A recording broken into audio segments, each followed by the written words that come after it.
Me llamo Denise y tengo 26 años. Trabajo como encargada de turno nocturno en una tienda de conveniencia sobre la Avenida Central, en Ecatepec.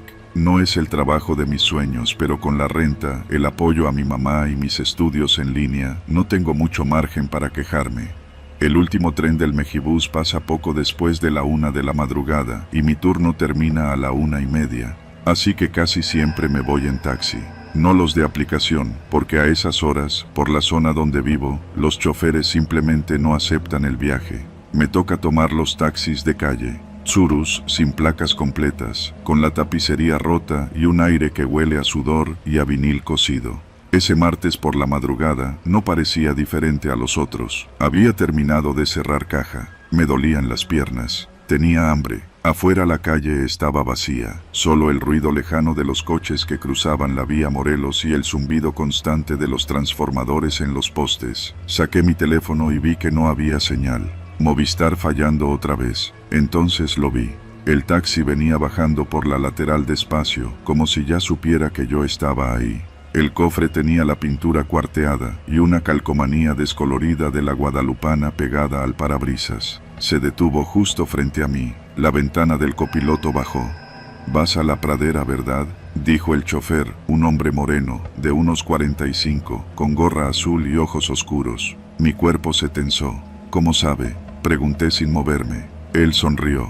«Siempre tomas taxi a esta hora. Ya te he llevado antes. Sube, no hay peligro». Algo no me cuadraba. Yo nunca tomo 2 veces el mismo taxi, y jamás le he dicho a nadie en la tienda a dónde voy exactamente. Pero mi mente ya estaba cansada, y el miedo a quedarme sola en esa esquina me ganó. Subí. El interior olía a cigarro rancio y aromatizante de pino. El asiento tenía resortes que se sentían en la espalda. El conductor no hablaba, solo conducía con calma, tomando calles que no eran la ruta usual. Normalmente los taxistas se van por la López Portillo y luego agarran la vía Morelos hasta mi colonia, pero él se desvió hacia el lado de San Cristóbal.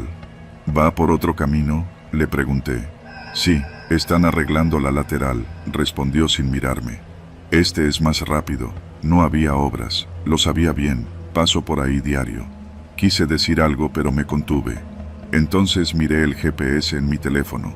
No tenía señal aún. Intenté abrir Google Maps. Nada. El taxista soltó una risa leve. Esas cosas fallan mucho por aquí. Hay interferencia por las antenas del cerro.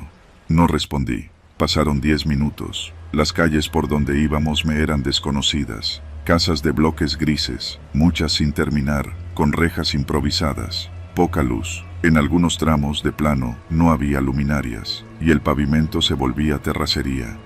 ¿Seguro que va bien?, pregunté, ahora con la voz más alta. Él no contestó, solo encendió la radio. Una estación hablaba de noticias viejas. Parecía una grabación. El sudor me bajaba por la espalda. Intenté abrir la puerta, cerrada con seguro. «Quiero bajarme», dije. «Ya casi llegamos», dijo sin inmutarse. «Relájate, Denise». No recordaba haberle dicho mi nombre. Me puse fría. «¿Quién es usted? ¿Cómo sabe mi nombre?» «Ya lo sabes, lo he escuchado antes. Tú hablas por teléfono en el mostrador». Era cierto. A veces, mientras acomodo productos, hablo con mi mamá o con mi hermana. Pero tendría que haber estado muy cerca para escucharme. Demasiado cerca. «Me quiero bajar», insistí, y empecé a golpear la ventana. El taxi giró bruscamente a la derecha y tomó una pendiente. El motor chilló. La calle se volvió camino de terracería. Y en el fondo, solo había un baldío, una zona oscura, como un terreno sin uso. «Deténgase», le dije que me quiero bajar, grité. El coche se detuvo, no por voluntad del chofer, se detuvo de golpe, como si algo se hubiera trabado. El motor chilló otra vez y se apagó. Las luces también. Quedamos a oscuras. Yo forcejeé con la manija. Nada. El chofer respiraba fuerte. «No tenía que ser así», murmuró. «Nomás te iba a dar una vuelta y dejarte en la esquina». «¿Quién es usted? ¿Qué quiere?». Se giró lentamente. Por primera vez vi bien su rostro. Tenía una cicatriz en la mandíbula y los ojos le brillaban de una forma extraña. No por locura, sino por algo más oscuro. Determinación, quizás. «Quiero que sepas que no estás sola. A otras también las llevaron así. Nadie dice nada, pero pasa seguido. En estas calles nadie ve nada». Saqué mi navaja. Siempre cargo una por si acaso. La tenía guardada en la bolsa del suéter. «Ábrame la puerta o le entierro esto en el cuello», le grité. Él se rió. No se movió, como si le diera lo mismo. Aproveché ese instante para patear la puerta con todas mis fuerzas. 3 veces. A la cuarta, el seguro cedió. Salí corriendo como nunca en mi vida. No sabía dónde estaba. Solo corría. Pisaba piedras, baches, charcos. Me raspé la pierna al caer, pero no me detuve. Detrás, escuché la puerta del taxi abrirse y los pasos pesados del hombre corriendo tras de mí. Después de correr unos 15 minutos, o eso me pareció, llegué a una calle con luz. Una tienda con persianas abajo y un perro amarrado ladrando. Golpeé la puerta. Nadie contestó. Vi una casa con reja abierta. Me metí, toqué, grité. Un hombre mayor abrió. «¿Qué pasa?» Me querían llevar. Ese taxi me estaba secuestrando. El señor me hizo pasar. Llamó a una patrulla desde su teléfono. Me dio agua. Me temblaban las manos. La policía tardó como media hora en llegar. Me preguntaron 1000 cosas. No encontraban el taxi. Yo les di la descripción exacta, pero no apareció. Me llevaron al Ministerio Público. Puse denuncia. Tomaron mi declaración. Dijeron que iban a investigar. Al día siguiente me llamaron para decirme que habían detenido a un hombre con un vehículo similar, pero no era el mismo. Pasaron los días. Cambié de trabajo. Me mudé de colonia. Dejé de salir sola de noche. Un mes después, mi hermana me envió un enlace por WhatsApp. Era una nota en una página local. Encuentran cuerpo de joven en terreno baldío de Ecatepec. Autoridades no descartan que esté relacionado con otros casos similares. Habitantes de la zona aseguran que se han visto taxis sin placas merodeando durante las madrugadas. No decía nombres, no había detalles, pero reconocí el lugar de la foto. Era el mismo terreno donde el taxi se había detenido, el mismo por donde corrí descalza, sangrando, rezando. Desde entonces me levanto con pesadillas. Sueño con una voz que me llama por mi nombre, desde el asiento del conductor. Y cada que paso por una tienda, me veo a mí misma, de uniforme, cansada, esperando que alguien venga a llevarme a casa. Ahora sé que no todos llegan, y que en Ecatepec, la noche no solo trae oscuridad, también se llevan hombres. Me llamo Daniel, tengo 38 años, 2 hijos pequeños y una esposa que ha aguantado más de lo que debería. Hace un par de años, después de perder mi empleo en Iztapalapa, no nos quedó más que aceptar que ya no podíamos pagar el depa donde vivíamos. La renta se fue al cielo y con los pocos ahorros que quedaban, lo único realista era buscar en zonas más baratas. Así fue como llegamos a Nezahualcóyotl. Vi el anuncio en un grupo de Facebook. Casa en renta, 2 recámaras, patio trasero, calle tranquila, 5,000 pesos al mes. Trato directo, sin aval. Era una ganga. Llamé de inmediato. El dueño, un tal señor Gutiérrez, me atendió con voz pausada. Sonaba mayor, pero formal. ¿Y está en buen estado la casa? Perfecta, solo que necesito que se mude lo antes posible, preferiblemente este fin de semana. Acepté sin pensarlo mucho. Mi esposa, Clara, estaba escéptica, pero al ver el lugar, se convenció. Una casa de 2 pisos, pintada de blanco con barandales oxidados. Nada lujoso, pero mucho mejor que el cuchitril donde veníamos. Lo raro fue que el señor Gutiérrez nunca apareció en persona. Todo lo manejó su sobrina, una muchacha que solo nos entregó las llaves y pidió el primer mes en efectivo. La mudanza fue tranquila. Mis hijos, Sophie y Emiliano, corrieron por el patio como si les hubieran regalado Disneylandia. Y yo, por primera vez en meses, sentí un respiro. Pero ese respiro duró poco.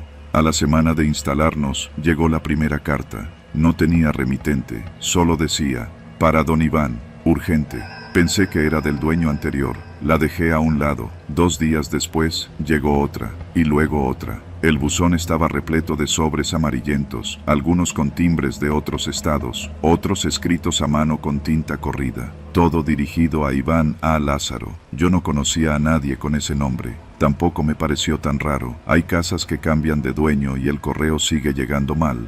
Lo raro fue cuando llegó la primera llamada. Era martes por la noche. Clara cocinaba y los niños veían caricaturas. Bueno, silencio. Luego una voz de mujer. ¿Está Iván? No, creo que tiene el número equivocado.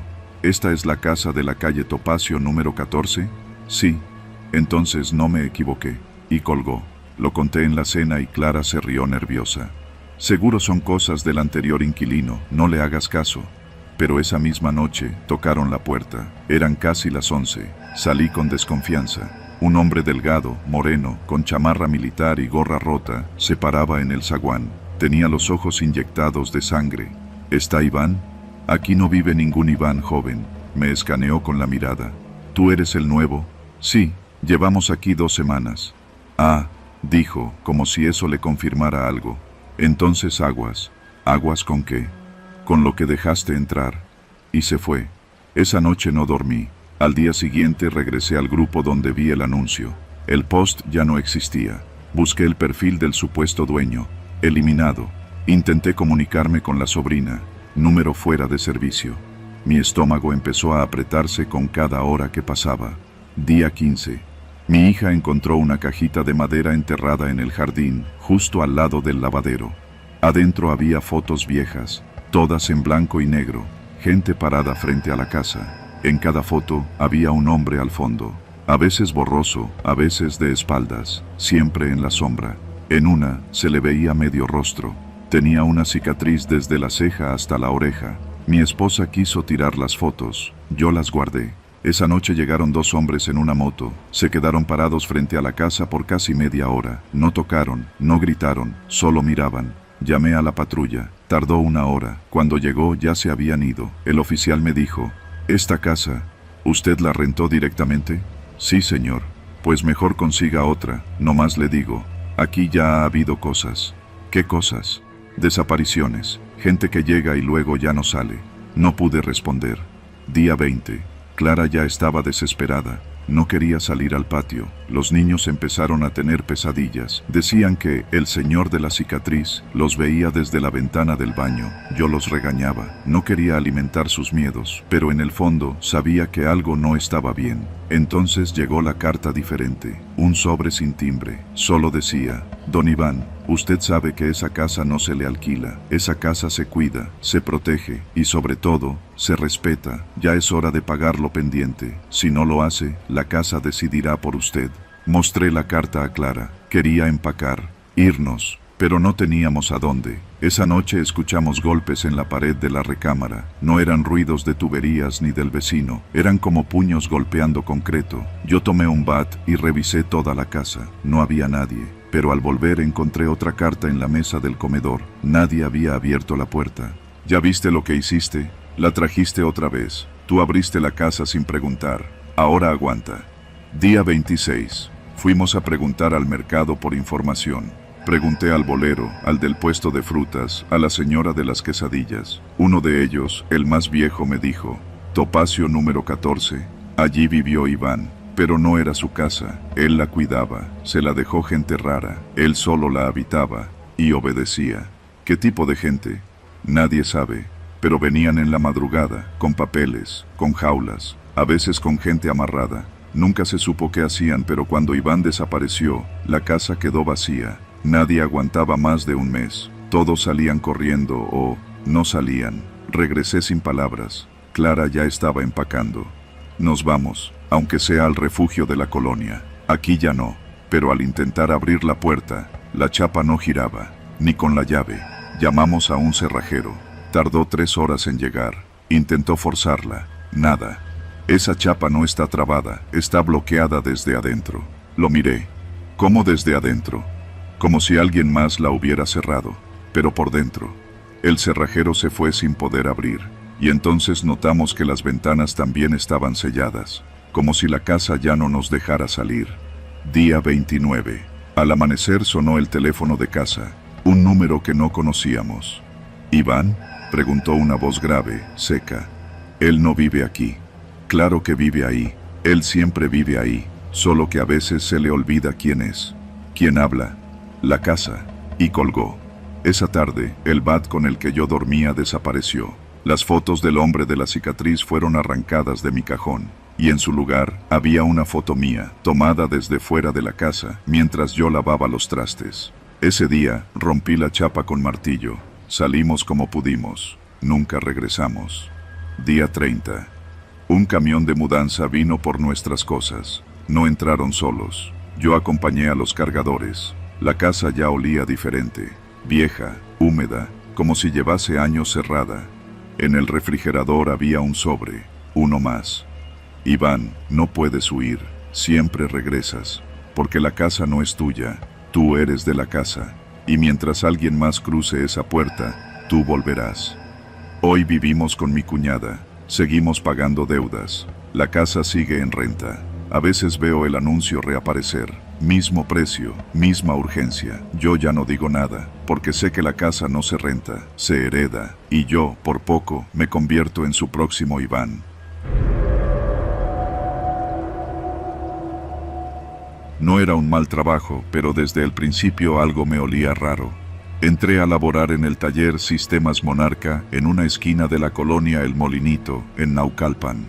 Había visto su anuncio en un grupo de Facebook para técnicos en electrónica, y como llevaba casi 4 meses sin chamba fija, no me lo pensé mucho. Me citaron en el local 2 días después. Me entrevistó un tal César, un tipo de unos 40, moreno, con un bigotito fino y una mirada que no sé cómo describir, pero no se me olvida, como si nunca parpadeara.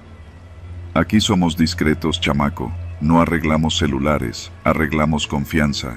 Me dijo esa misma tarde, mientras me mostraba la parte trasera del local, donde había una mesa de trabajo, 3 bancos y decenas de carcasas apiladas como si fueran basura. Yo necesitaba el empleo, así que asentí a todo. Empecé al día siguiente. La rutina era sencilla. Llegaban los clientes, se recibía el equipo, se etiquetaba con su número de folio, y luego César los pasaba a revisión, según decía. Pero lo raro era que, en lugar de abrir los celulares allí mismo, se los llevaba a una puerta gris que quedaba bajo una escalera, justo junto al baño. Yo pensé que sería una bodega o algo así. Pasaban unos 20 o 30 minutos, y regresaba con el diagnóstico. Ya vi que tiene batería inflada, 1200, si lo quieres hoy, 1600. El cliente pagaba y se iba. Yo solo recibía los que él autorizaba, es decir, los que según él no requerían entrar al cuarto de trabajo. A los pocos días me tocó quedarme solo por primera vez. César dijo que tenía que ir a Satélite a ver unos proveedores. Me dejó encargado del changarro. Me advirtió, no te metas a la puerta gris, ¿eh? Tengo cosas delicadas ahí. Asentí como idiota. Pero claro que lo hice. Fue después del segundo cliente, cuando no había nadie en la tienda. Busqué la llave. No tardé en encontrarla. Colgaba en el llavero de su mochila, que había dejado bajo el mostrador. La metí con cuidado. Giró sin resistencia. El interior estaba oscuro, con un olor a humedad vieja y algo más, como perfume barato seco.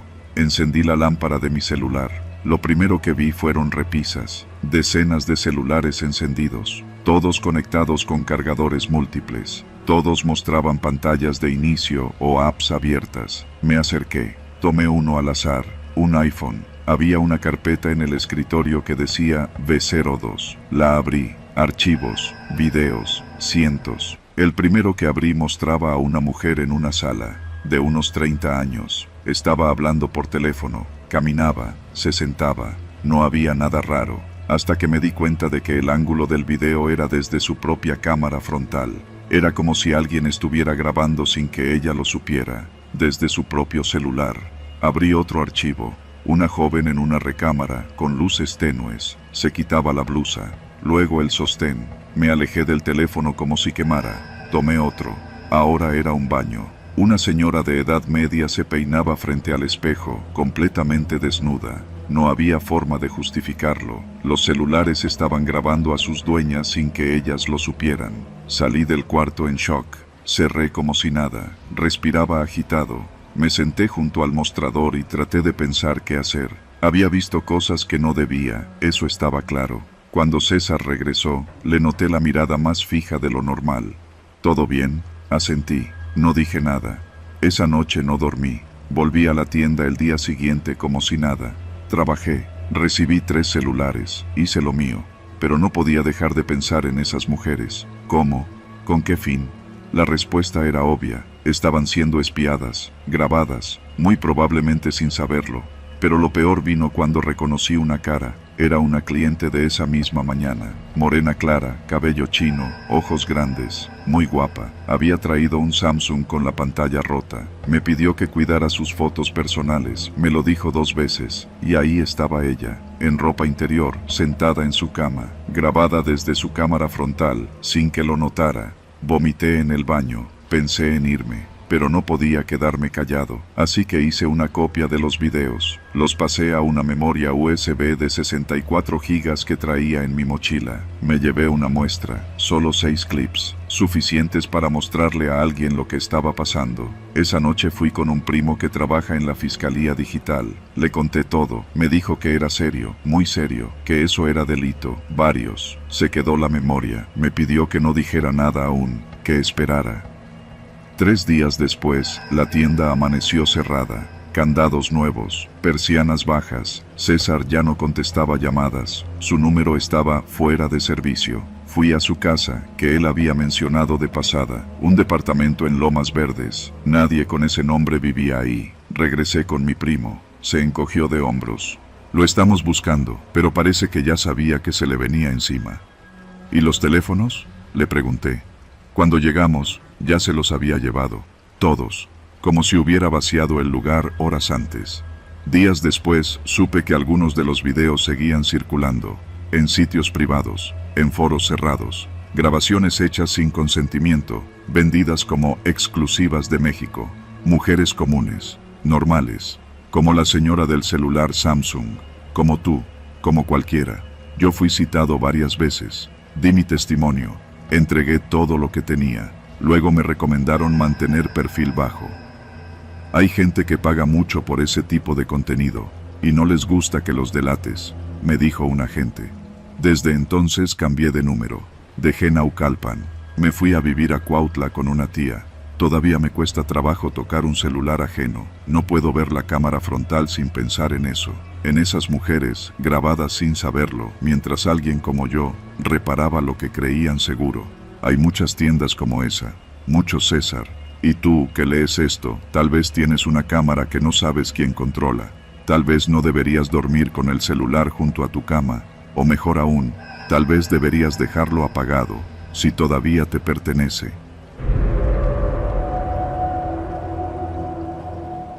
No sé cuántas veces me dijeron que no me metiera donde no me llamaban. Mi mamá, mis tíos, hasta el profe de civismo en la prepa.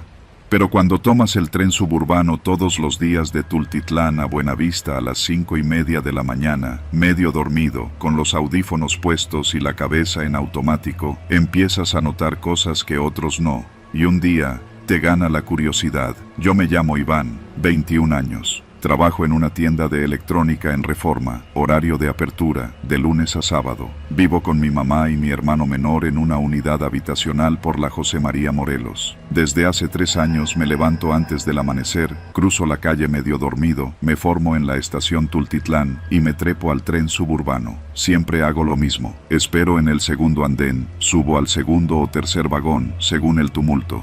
Me pongo música, rock viejo, a veces hip hop de Tepito, y me desconecto.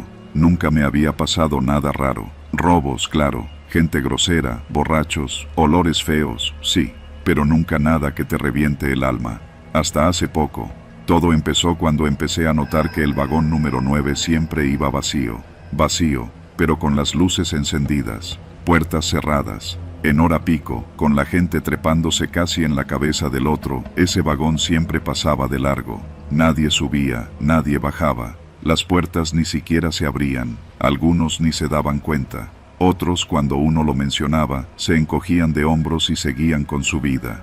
Pero yo lo veía, todos los días. Vagón 9, cerrado, limpio por dentro, asientos sin manchas, sin grafiti, incluso con las manijas en su lugar, demasiado limpio para estar en el Estado de México.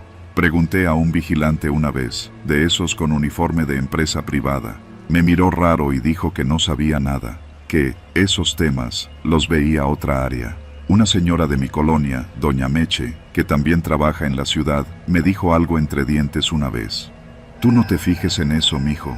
Ese vagón no es para nosotros. Pasaron semanas y el asunto del vagón se volvió casi una obsesión silenciosa. Lo veía en cada viaje. Intenté grabarlo una vez con el celular, pero justo cuando apunté, la cámara se trabó, se congeló. Ni siquiera se guardó el archivo, solo un video de 1 segundo, negro.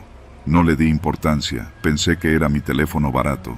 Pero un martes, no sé si por el cansancio o por el azar, me pasó algo que todavía me hace sudar frío cuando lo recuerdo. Ese día el andén estaba hasta la madre. Era quincena. Cientos de personas empujándose para subir. Yo iba con el tiempo justo, así que no podía esperar el siguiente tren. Me abrí paso como pude y logré colarme al penúltimo vagón. Pero una mujer empujó de más. Tropecé y la puerta se cerró detrás de mí. Cuando me acomodé y vi a mi alrededor, algo no cuadraba. El vagón estaba vacío, impecable, olía a cloro. Las luces estaban más blancas que en los otros vagones. Las paredes, sin un solo rayón. Hasta el suelo brillaba. Me di cuenta de que no había pasado al penúltimo vagón. Estaba en el número 9. Me paré de inmediato y quise cruzar al siguiente vagón, pero las puertas internas estaban cerradas también. Automáticamente, quise sacar mi celular, sin señal. Eso ya era normal en ciertos tramos, pero en ese momento se sintió como una trampa. Intenté relajarme. Es solo otro vagón, me dije. Tal vez reservado, tal vez de mantenimiento. Me senté, esperando que alguien más se subiera en la siguiente estación, pero no se detuvo. El tren pasó por Cuautitlán y no abrió.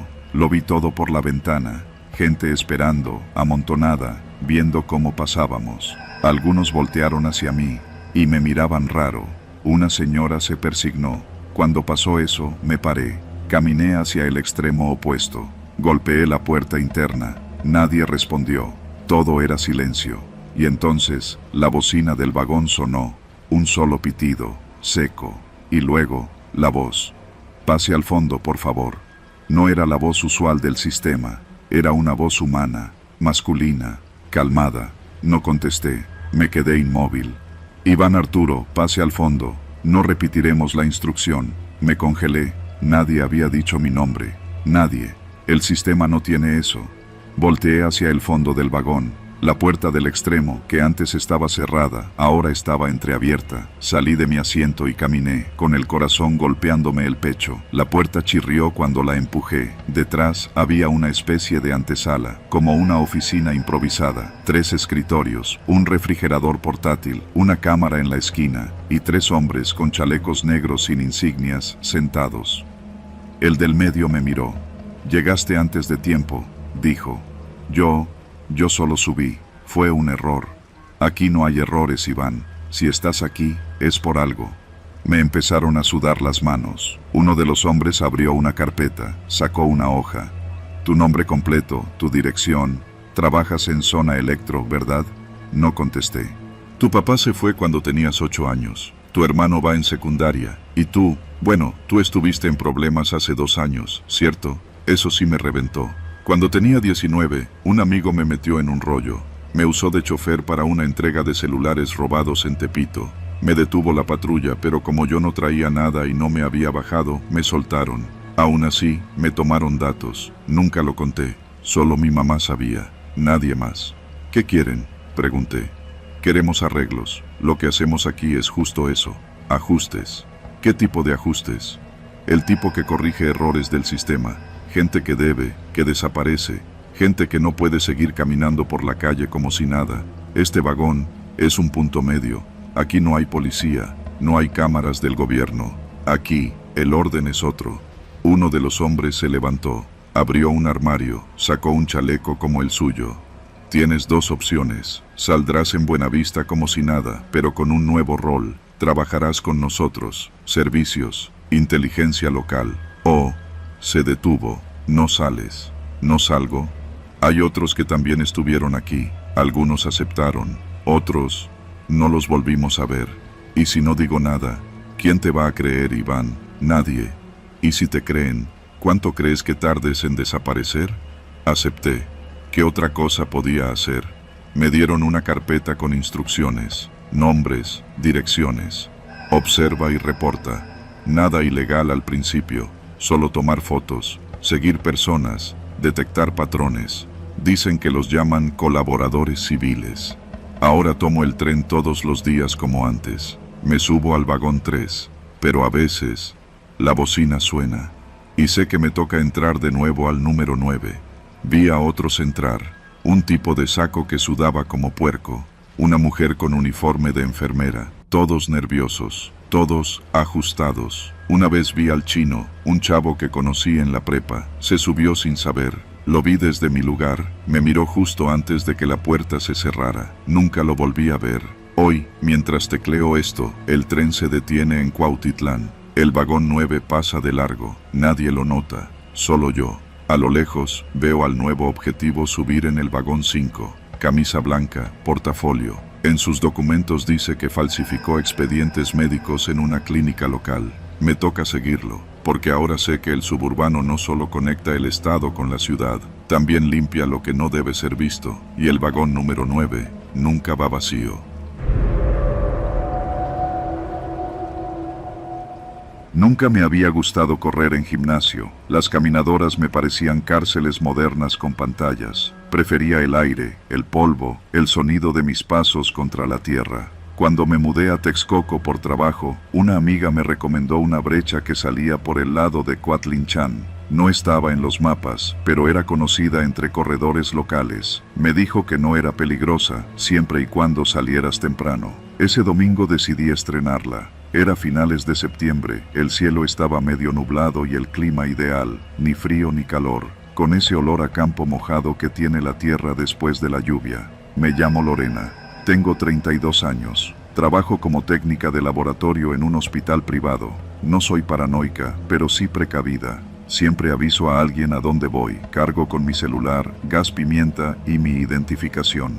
Ese día no fue la excepción. Llegué a la entrada de la brecha poco después de las 6:30. Estaba sola. El sendero se extendía entre nopales, matorrales y algunos postes de luz viejos, oxidados. Era una zona de transición entre lo urbano y lo rural. Al fondo se veían los cerros de Huexotla, borrosos por la neblina. Al empezar a correr, noté algo raro. En cada poste había un pañuelo rojo amarrado, uno por poste. Primero pensé que alguien los había dejado como señal para una carrera o algo por el estilo, pero eran muchos, rojos intensos, iguales. Ninguno estaba viejo ni rasgado, como si los hubieran colocado esa misma semana. Algunos tenían nudos dobles, otros no. Todos colgaban con una leve inclinación hacia el poniente, moviéndose apenas con la brisa. A los 15 minutos, ya me sentía incómoda. No había señal de otras personas, ni perros, ni campesinos, ni motos. Solo yo, el ruido de mis pasos, el zumbido de los cables eléctricos y los pañuelos. Me detuve en uno para examinarlo. Era de tela gruesa, tipo algodón. Olía a desinfectante y no tenía ninguna marca, ningún nombre, nada, solo rojo, intenso. Lo solté. Seguía temblando entre las ramas del poste. Seguí corriendo, pero ya no me sentía segura. Mi cuerpo me mandaba señales. El aire se sentía más espeso, como si algo invisible estuviera empujando contra mí. Pensé en regresar, pero me faltaba poco para llegar al claro donde, según mi amiga, terminaba el tramo. Fue entonces cuando vi la mochila. Estaba a un costado del camino, sobre la hierba seca. Era azul, mediana, con una etiqueta escolar. Me acerqué con cuidado. No había nadie cerca. La abrí. Adentro había ropa doblada, ropa de mujer, una botella de agua casi vacía, un monedero sin dinero, una copia de INE y una carpeta azul. El INE decía, Paola Díaz González, 28 años, Texcoco. Me sonaba. Tal vez la había visto en redes o en el hospital. No estaba segura. Abrí la carpeta. Lo que vi me heló el cuerpo. Fotos, muchas, a color, impresas en papel fotográfico. Paola, al principio, corriendo, sonriendo, saliendo de una tienda, bajando de un camión. Luego, otras mujeres, distintas, todas en la misma brecha, algunas tomadas de frente, otras por la espalda, como si alguien las hubiera seguido. Las últimas fotos eran distintas. Las mujeres estaban inconscientes, acostadas en el suelo o dentro de vehículos. Una de ellas tenía el rostro amoratado. Otra tenía los ojos abiertos, pero parecía no ver. Y en una de las últimas fotos, había un pañuelo rojo, el mismo tipo, amarrado en el tobillo de una de ellas. Sentí una arcada. Cerré la carpeta, la metí de nuevo a la mochila y me la colgué al hombro. Empecé a correr de regreso sin mirar atrás. El camino de regreso fue eterno. Cada pañuelo que pasaba me parecía más amenazante. Los postes me parecían testigos silenciosos, como si supieran algo. El zumbido eléctrico se había vuelto más fuerte. El aire olía raro, como a sudor rancio y metal oxidado. Al llegar al punto donde había empezado, me di cuenta de algo aterrador. La entrada había cambiado. Ya no había terracería suelta ni huellas de llantas. El camino estaba cubierto por ramas caídas y piedras grandes, como si nadie lo hubiera usado en años. El poste de luz estaba tumbado. Los pañuelos ya no estaban. Saqué mi celular, sin señal. Comencé a caminar por el borde de la carretera hasta encontrar un Oxxo. Entré tambaleándome. El encargado me vio pálida y sudada. Pedí ayuda. Le pedí que llamara a la policía. Horas después, estaba sentada en una oficina en la comandancia de Texcoco. 2 agentes me tomaban declaración. Les entregué la mochila, las fotos, el INE. Me miraron raro. Dijeron que la mochila estaba vacía, que no había carpeta, ni documentos, ni fotos. Pensé que me estaban probando, que esperaban que confesara algo. Me puse nerviosa. Les dije que las había metido ahí, que tenía que haber algo. Vaciaran bien. No podía estar vacía. Me dejaron sola media hora. Luego regresaron y me ofrecieron agua. Señorita, dijo uno de ellos, un tipo canoso con uniforme gastado. No encontramos a ninguna persona con ese nombre en la base de datos. El INE es falso. No tiene CURP. La dirección no existe. No es posible, dije, sintiendo que el estómago me subía a la garganta. Yo vi las fotos, la carpeta. ¿Se siente bien? ¿Tomó algo esta mañana? Me ofrecieron ver a un médico. Les dije que no. Me dejaron ir, pero me hicieron firmar una hoja diciendo que todo lo relatado había sido bajo mi percepción personal. Volví a casa caminando. No recuerdo el trayecto, solo el sonido de mis pasos, otra vez, como esa mañana. Al día siguiente fui al hospital donde trabajo. Busqué en los registros de urgencias. No había ninguna Paola Díaz González en los últimos 2 años. Revisé redes sociales. Ninguna coincidencia. Lo más inquietante fue cuando le pregunté a mi amiga, la que me recomendó la brecha. ¿Cuál brecha?, me dijo. Yo nunca te mandé a correr allá. Yo corro en el Parque Moleros, donde hay vigilancia. La miré a los ojos. No estaba fingiendo, lo juro. Desde entonces no volví a correr sola. Tampoco uso ropa deportiva en público. Vendí mis tenis. Mis mañanas son distintas. Me quedo en casa. Desayuno pan dulce. Escucho el radio. Pero a veces, cuando abro la ventana y veo los cerros de Huexotla entre la bruma, me pregunto si esos pañuelos siguen ahí, si alguien los vuelve a poner cada semana, si hay una nueva carpeta escondida bajo alguna roca con nuevas fotos, y si alguien más, alguna otra mujer, va a pasar por esa brecha buscando aire puro, y encuentra algo que nunca podrá olvidar. Yo lo encontré, y aún estoy intentando respirar normal.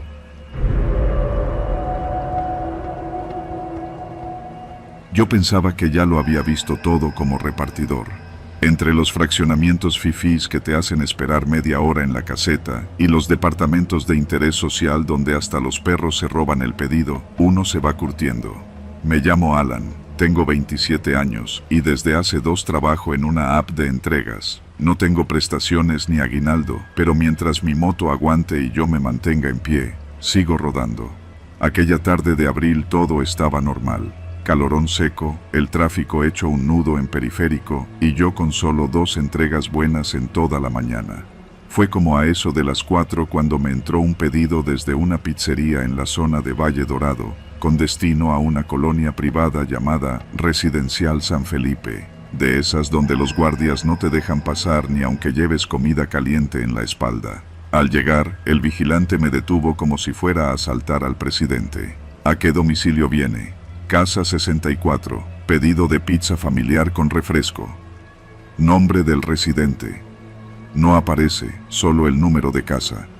Hizo una llamada por el intercomunicador, murmuró algo, luego me miró con cara neutra. Pase, deje la moto en la banqueta y toque el timbre. La colonia era silenciosa, calles limpias, árboles podados con esmero, cámaras en cada esquina.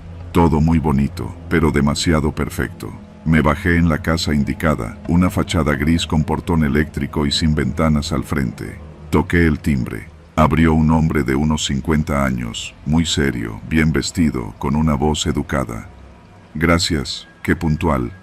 Aquí tiene su pedido. Espere, dijo mientras sacaba el billete exacto. Usted hace entregas todos los días por esta zona.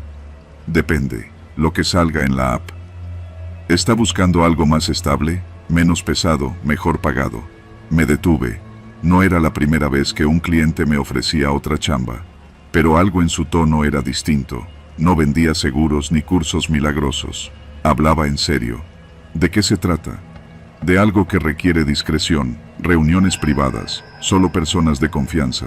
Le dejo mi tarjeta. Si le interesa, llámeme. Me extendió una tarjetita blanca. No decía mucho, solo su nombre, Lic, Enrique L., y un número de celular. La tomé y me fui. Esa noche la curiosidad me picó.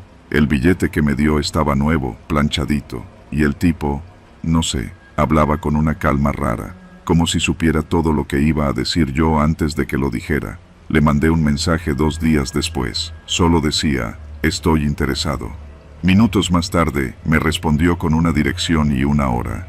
Calle Miradores 39, sábado a las 6 de la tarde, puntualidad estricta. Me presenté. Era una casa más vieja, discreta. No parecía residencial ni abandonada.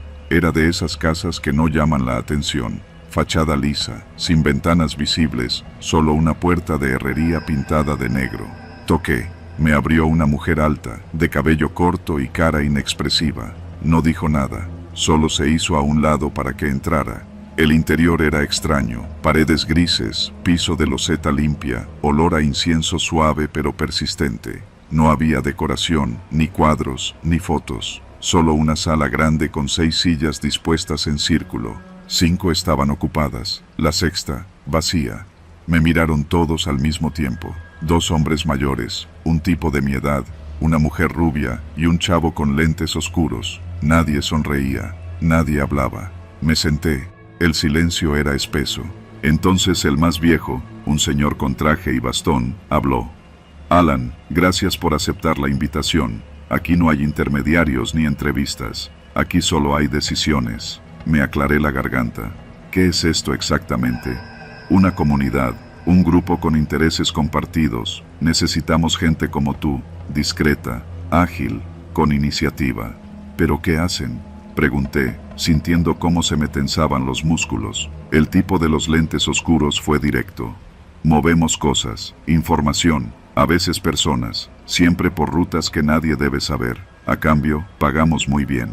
¿Es ilegal?, pregunté, aunque sabía la respuesta. La mujer rubia se cruzó de brazos. No es legal, pero tampoco lo que hacen contigo cuando te quitan la mitad de tu comisión en la app, ¿o sí? Guardé silencio. Tú decides, dijo el del bastón. Si aceptas, estarás protegido, tendrás ingresos estables, y no volverás a tocar una moto si no quieres. Pero si no aceptas, esta reunión no habrá ocurrido. Te irás y seguirás con tu vida. Pero no podrás volver a buscarnos. La tensión era densa. El tipo de mi edad me miraba con lástima, como si ya supiera lo que iba a elegir. Me levanté.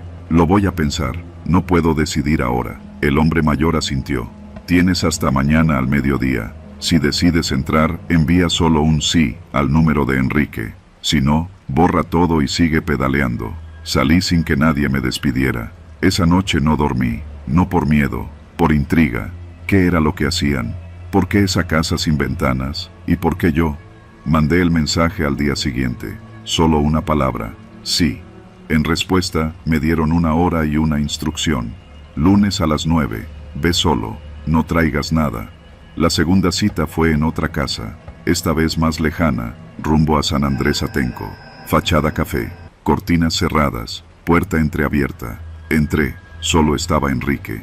Me llevó a una habitación trasera. Allí, una mesa con una caja metálica encima. Esto lo entregas en la bodega que está detrás del centro comercial, pasando Gustavo Vaz. Te esperarán. No lo abras, no hables con nadie en el camino. Toma este celular, solo para comunicarte con nosotros. La caja era pesada, metálica, sin etiquetas. Subí a un coche que ya me habían asignado. Llegué al punto. Una persona con cubrebocas me quitó la caja. No me dijo nada. El celular sonó minutos después. Un mensaje. Bien hecho. El primer pago ya está en tu cuenta. Y así siguió. Una vez por semana. A veces cajas, a veces sobres. Entregas precisas, horarios estrictos. Nunca pregunté nada. Nunca hablé de más. Y cada semana, el dinero caía. Mucho más que lo que ganaba con la app en todo un mes. Pero entonces, algo cambió. Un día, Enrique me citó en la misma casa sin ventanas. Me recibió con su tono habitual, seco, educado. Hay una situación, alguien habló de más, una filtración, se requiere una reunión especial. Me llevó a la sala, estaban los mismos 5 de la primera vez, pero esta vez todas las sillas estaban ocupadas, no había ninguna vacía. En el centro, en el suelo, una caja negra. Uno de nosotros traicionó, y hoy se resolverá aquí. No entendía. Todos se miraban con tensión. Enrique me señaló. Tú no serás juez, solo testigo. El del bastón se levantó. Hoy terminamos con las dudas. Sacó una llave. Abrió la caja. Dentro había una tablet. Al encenderla, mostraron imágenes. Uno de ellos, el más joven, el que me miraba con lástima, saliendo de una oficina de gobierno. Vendió información, dijo la mujer rubia.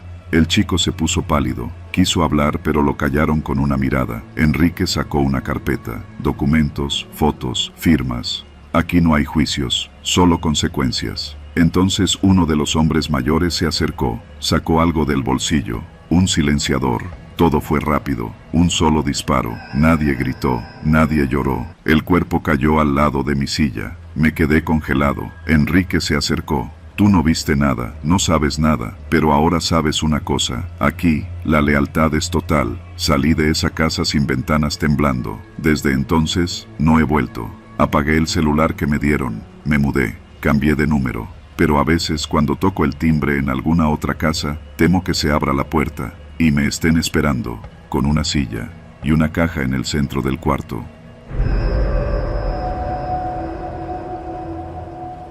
Cuando entré a trabajar en Corte en Brasa, pensé que había tenido suerte. Era ese tipo de restaurante elegante de carnes finas, luz tenue, con cortinas gruesas y música instrumental de fondo. De esos donde la gente pide vino que no puede pronunciar y donde las hostes deben sonreír aunque se estén muriendo por dentro. Yo necesitaba el trabajo. Había dejado la universidad un semestre antes porque ya no me alcanzaba ni para el transporte. Vivo en Lomas de Atizapán, y Corte en Brasa estaba apenas a 20 minutos en combi, subiendo por el Boulevard Ignacio Zaragoza. Una amiga me recomendó. Fui a entrevista un jueves y comencé a trabajar el lunes siguiente.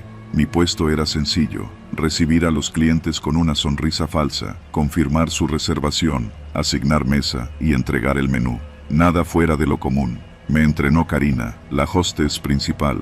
Era muy estricta, pero justa. Ella me explicó todo desde el primer día: cómo hablar, cómo mover las manos, hasta cómo pararme sin cruzar los brazos.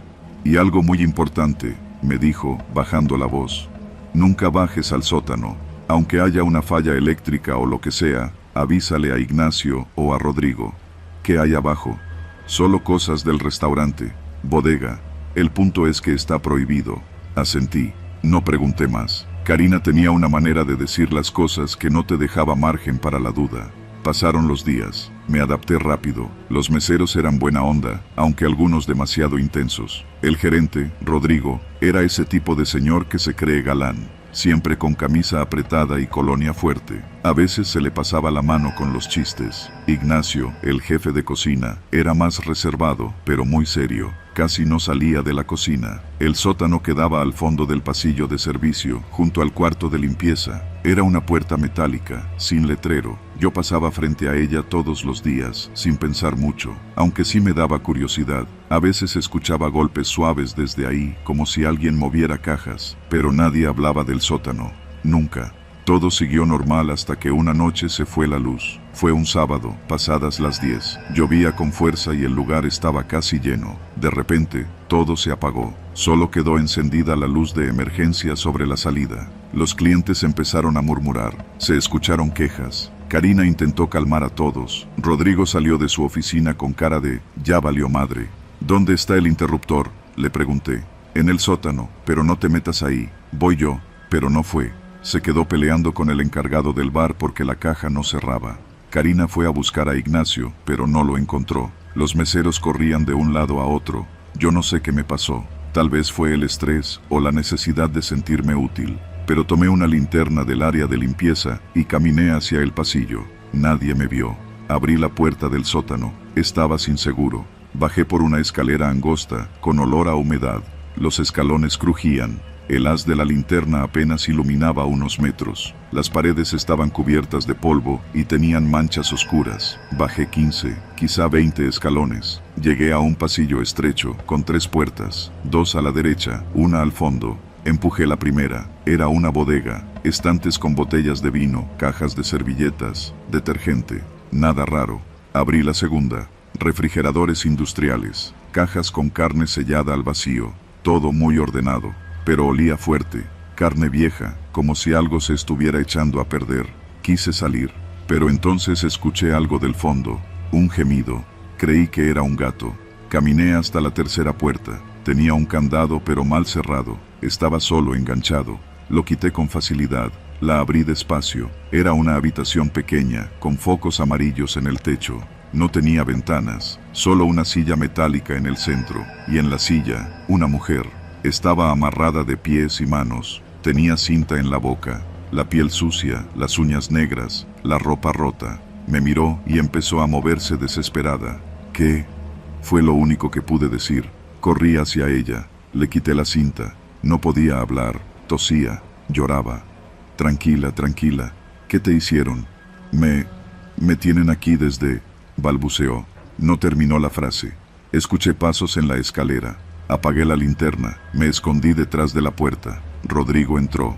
¿Qué te dije, Alejandra? Dijo, con una voz seca, sin sorpresa. Vi que sacó algo del bolsillo, un trapo, un frasco pequeño, cloroformo. No soy estúpida. Salté sobre él, lo empujé con todas mis fuerzas. El frasco cayó, la mujer amarrada gritaba. Yo grité también, grité como nunca.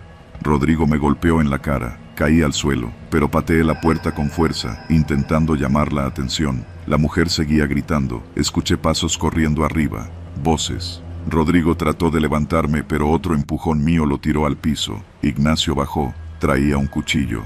Ya valieron madre, gritó, pero no lo logró. Karina y 3 meseros llegaron justo detrás. Alguien había llamado a la policía. Rodrigo intentó huir. Ignacio se encerró en la cocina.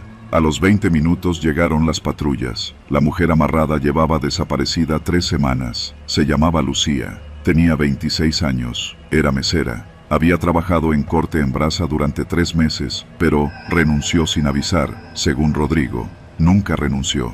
En la delegación me interrogaron por horas. Me dejaron ir esa misma madrugada, escoltada por una patrulla. Diana, mi mamá, lloraba sin entender nada. Tuvo que recogerme en la comandancia de Atizapán. Rodrigo fue detenido. Ignacio también. Dijeron que lo hacían por dinero, que ciertas mujeres no tenían a nadie que las buscara, que no era la primera, que había más. Nunca lo confirmaron, pero la policía encontró restos biológicos en los refrigeradores del sótano. Karina testificó. Tenía años trabajando ahí. Dijo que solo seguía órdenes, pero ella sabía. Yo también testifiqué. Me citaron 4 veces. Vi los rostros de las familias que buscaban a sus hijas. Sentí la culpa de no haber preguntado antes, de no haber sospechado. Lucía sobrevivió, se recuperó, pero no volvió a hablar conmigo. Supongo que no lo necesitaba. Yo tampoco hablé mucho después de eso. Cambié de trabajo, me fui a otro estado. Intenté seguir mi vida, pero cada vez que escucho un refrigerador industrial encenderse, me tiemblan las piernas. Cada vez que un foco parpadea en un pasillo largo, siento náuseas. Y cuando alguien me dice que trabaje, aunque sea de hostess, no contesto, porque sé lo que puede pasar cuando bajas a donde te dijeron que no entraras, y ves lo que nadie debió ver jamás.